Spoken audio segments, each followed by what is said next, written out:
Hola amigos de Página en Blanco, tengo el honor de entrevistar a Elizabeth Hernández. Ella es profesora de la Universidad de Piura, investigadora, historiadora, una de las más importantes, de hecho, relacionadas al tema de la independencia del Perú. Y además, tengo el privilegio de que ha sido mi profesora en la universidad. Bienvenida, Elizabeth.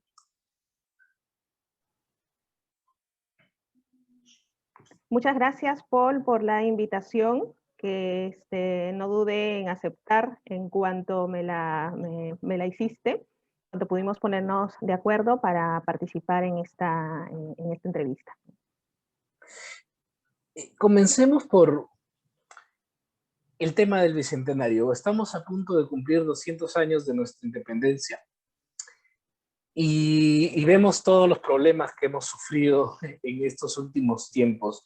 Yo quería preguntarte, hace 200 años, ¿qué es lo que pasaba en el Perú, digamos, en estos momentos hace 200 años? ¿Habían estos problemas? ¿Somos una sociedad que ha cambiado? ¿Somos muy parecidos? Bien, bueno, pregunta. Sí, sí. A ver, en 1821, pues veníamos de todo un proceso, por decirlo así, procesos a lo largo y ancho del Perú, que buscaban lo que sería pues una separación o una mayor autonomía. Y 1821 pues ya era el momento en el que, por ejemplo, algunos espacios regionales habían proclamado sus respectivas independencias. Había un gran conflicto en cuanto al futuro. No se sabía qué futuro nos iba a tocar, ¿no? En realidad, había gente que pues apostaba por una separación, había gente que apostaba por un mantenimiento del status quo.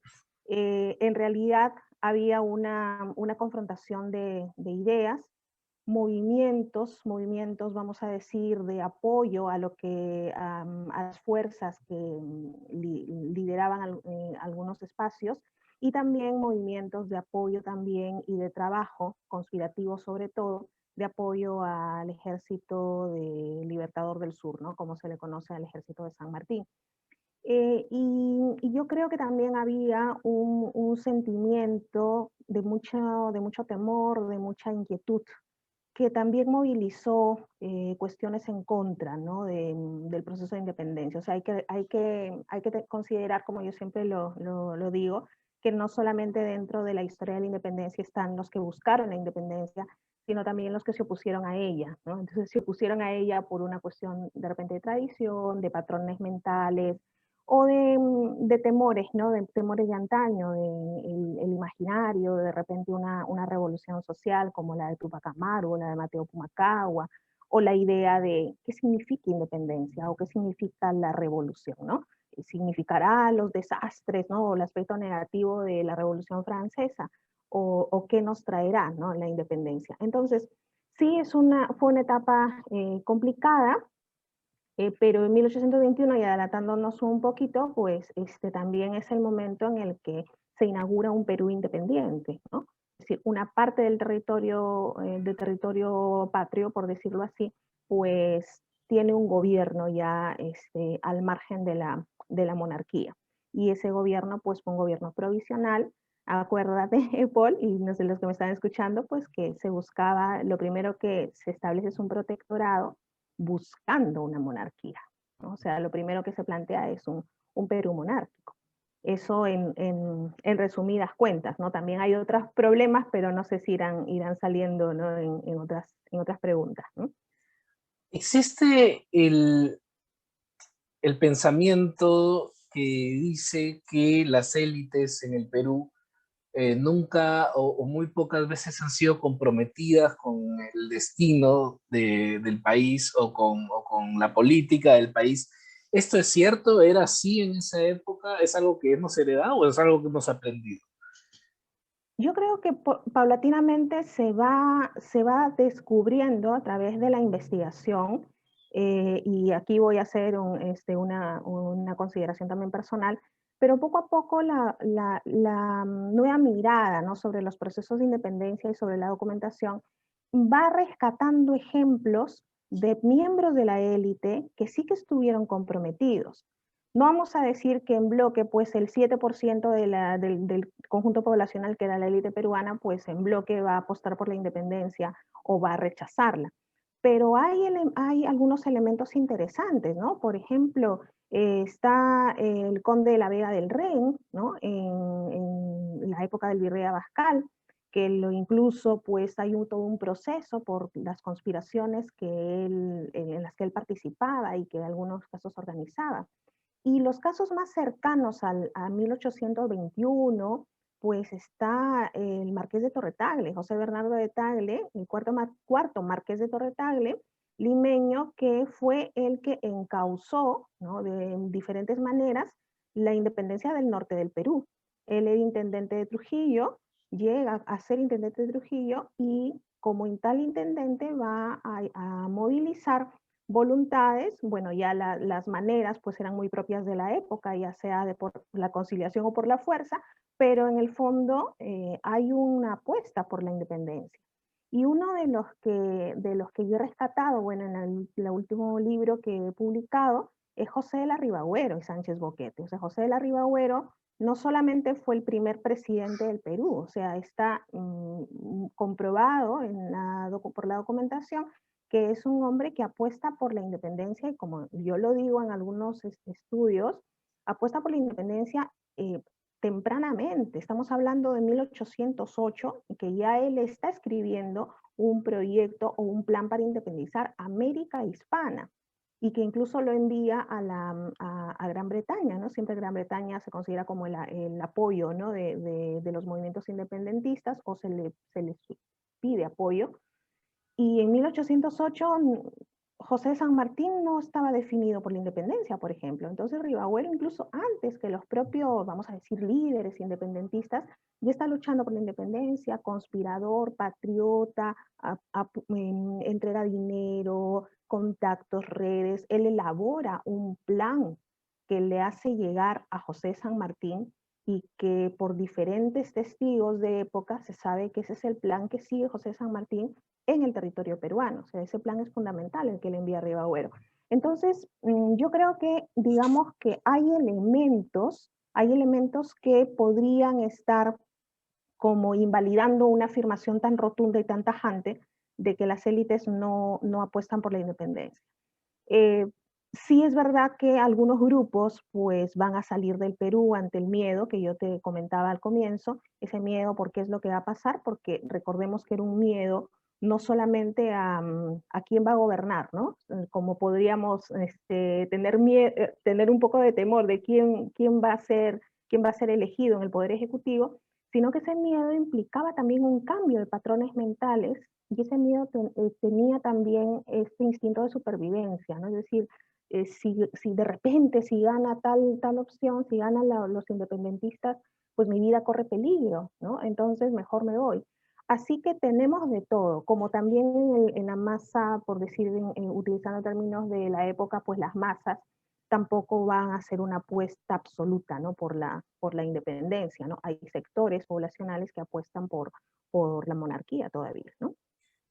Ahora que mencionamos a Ribagüero, y es interesante porque Ribagüero era un político, era una persona muy preparada políticamente y que tenía un pensamiento político propio que él mismo había desarrollado. No sé si nos puedes contar un poco más sobre ese pensamiento político y de qué Sí, sí, manera influyó o no influyó, si es que se quedaron en los libros. claro. Lo que pasa con Ribagüero es que Ribagüero, efectivamente, como tú lo has definido, era un político, y un político, vamos a decir, con muchos manejos y con muchos contactos y con muchas redes de poder. Entonces, en cuanto a su pensamiento, yo manejo la idea de que Ribagüero, a pesar de ser presidente, de ser el primer presidente de la República, creo que esa presidencia fue un poco también movida por las circunstancias del momento, porque él fue monárquico O sea, él apostó por la monarquía en casi todos sus escritos hasta el final de su vida. Sus últimas memorias, pues las memorias famosas de Prubonena, donde apuesta por una monarquía. Y entonces él se inserta dentro de ese conjunto de pensadores que apuestan por un sistema anterior, porque consideran que el Perú está preparado o está no tanto acostumbrado, sino su preparación y su tradición y sus estructuras mentales están más cercanos a lo que vendría a ser un gobierno fuerte, un gobierno que de alguna manera ya se conoce. Entonces, él afirma que incluso, ¿no? Hablando muy de época, la diversidad de grupos raciales y la diversidad socioeconómica, la atomización del Perú en el aspecto social, pues impide el establecimiento de una república. Él, digamos que obviamente los monárquicos perdieron, ¿no? O sea, los monárquicos perdieron en el Perú. Entonces, perdieron, con Ribagüero pierde en ese sentido, vamos a decir, la batalla, si acaso, porque ganan los republicanos por un trabajo también de la opinión pública, de los periódicos de la época. Pero digamos que en cuanto al proyecto político y al pensamiento político, es un hombre que tiene que ser estudiado porque representa toda una tendencia. O sea, no es el único que apuesta por la monarquía. Hay todo un conjunto de pensadores, ¿no? Moreno, por ejemplo, que están a favor de la monarquía. Y es bien interesante porque también es conocer ese otro Perú que tienen en la mente, ¿no? Los que, como digo, pierden la batalla, ¿no? Hay un enfrentamiento en 1822, sobre todo 21-22, entre monárquicos y republicanos, ¿no? Entonces ahí ya hay otros factores que llevan a que la república sea aceptada como la forma de gobierno. Pero como político, de verdad que toda su trayectoria, o sea, si no hubiese sido el político que fue, Ribagüero no hubiese sobrevivido todo lo que le pasó, ¿no? A lo largo del tiempo, entre antes, ¿no? De 1817, que data su primer plan que envía José San Martín, hasta pues los años de la Confederación Perú-Boliviana, ¿no? Donde participa él en primera línea, ¿no? Voy a pedirte hacer un ejercicio de abstracción poco histórica, pero estamos a 200 años estamos a punto de cumplir 200 años desde la independencia del Perú. ¿Qué cuestiones similares a la sociedad de aquel entonces nos ves todavía, ¿no? Que venimos arrastrando? ¿Y qué cuestiones crees que hemos superado o mejorado a puertas de cumplir nuestros 200 años?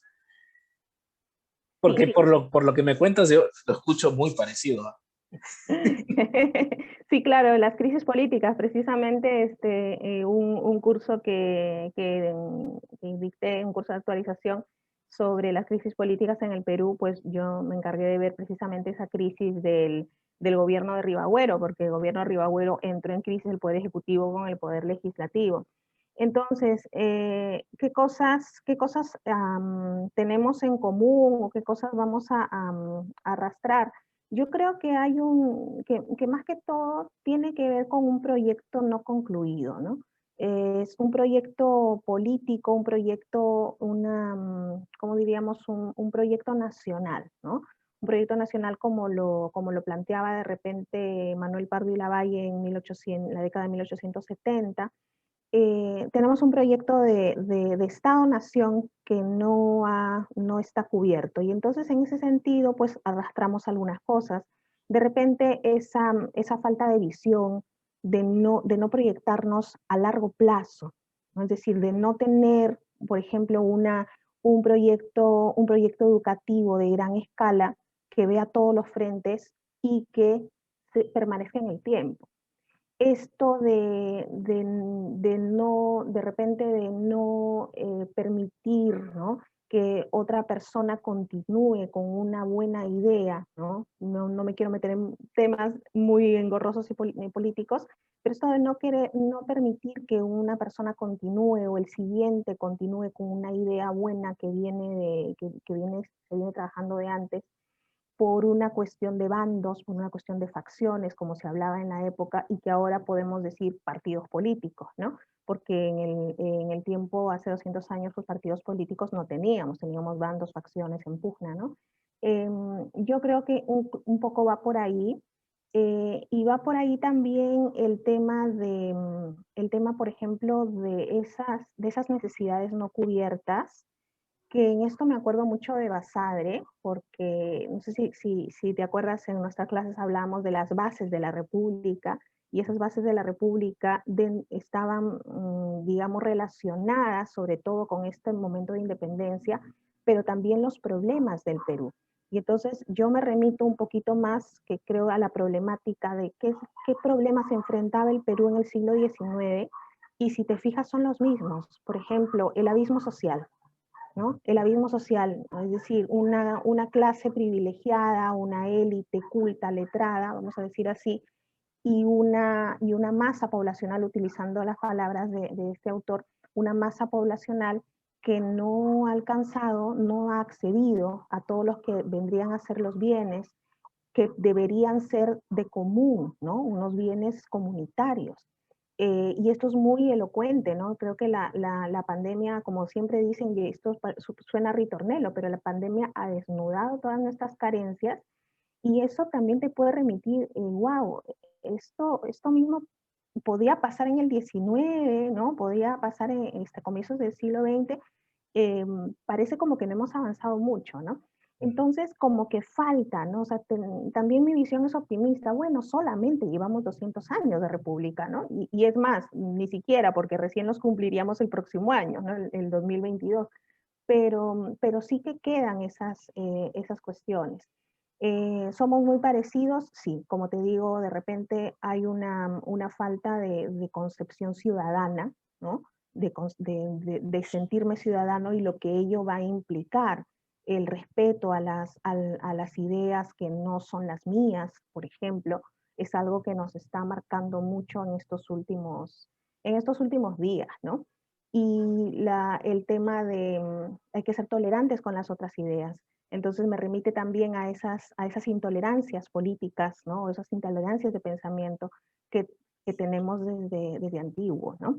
Pero yo sí, como digo, tengo una visión optimista del asunto, y yo creo que estas conmemoraciones, ¿no? No celebraciones, ¿no? Porque estas conmemoraciones, pues de repente, y que nos ayudan a reflexionar precisamente en eso, ¿no? En lo que tenemos todavía como reto. Otro de los retos, perdón, que me emociona hablando, pero otro de los problemas de que hablaba Basadre, y que lo traigo a colación.